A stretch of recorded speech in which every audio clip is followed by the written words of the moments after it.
Également dans l'actualité, les députés nationaux, lors de la plénière de mercredi, ont débattu et adopté le projet de loi de reddition des comptes exercice 2023 ainsi que le projet de loi rectificative du budget 2024. Les deux textes de loi ont été déversés à la commission ECOFIN pour approfondir l'analyse et récolter d'autres suggestions des élus nationaux. Au débat général, les élus nationaux ont souligné les faibles taux d'exécution du budget d'investissement. Selon ces derniers, plusieurs projets ayant bénéficié des financements du gouvernement congolais n'ont pas été réalisés. Jusqu'à ces jours, ils ont également mis en lumière la faible collecte des recettes publiques par le gouvernement central.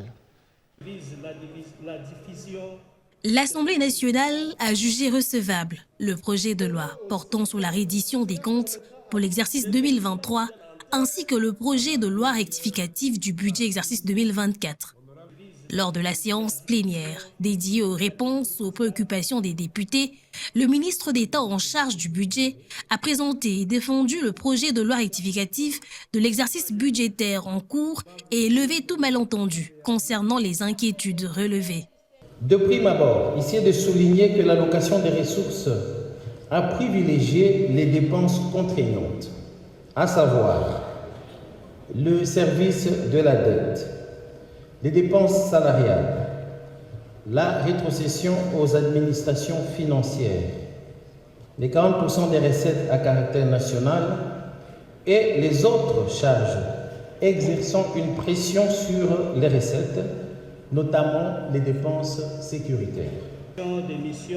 Concernant le projet de loi portant reddition des comptes de la loi des finances exercice 2023, le projet a été présenté par le ministre des Finances, Doudou Fouamba.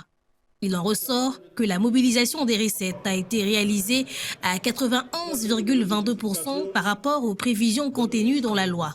La situation économique que nous avons traversée dans notre pays n'a pas permis à ce que votre gouvernement puisse réaliser les minima qui sont inscrits dans la loi des finances de l'exercice.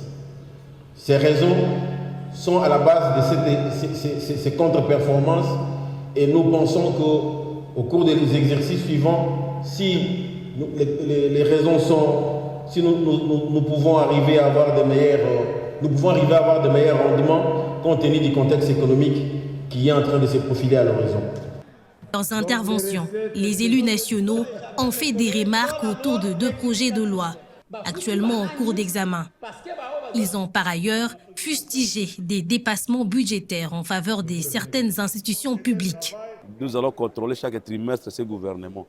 Ils ont été trop libres, on les a appelés les Warions. Ils se sont partagés le marché pour l'exécution des PD145 territoires. Un membre du gouvernement qui récupère un marché d'exécution des PD145 territoires. Il fait ce qu'il veut, il joue avec l'argent, avec ses campagnes électorales. C'est ce qui s'est passé, mais la population n'a presque rien vu. Les ministres des Finances, mais aussi du budget, n'ont pas respecté l'orthodoxie budgétaire. Ils n'ont pas mis l'accent sur les fondamentaux de la bonne gouvernance. Mais il faut aussi avouer que le dépassement budgétaire peut arriver. Et les honorables députés de l'Assemblée nationale ont émis des recommandations pour que dans les lois prochaines, surtout de l'année 2024, mais aussi 2025, que nous évitions des dépassements budgétaires exagérés. 2024.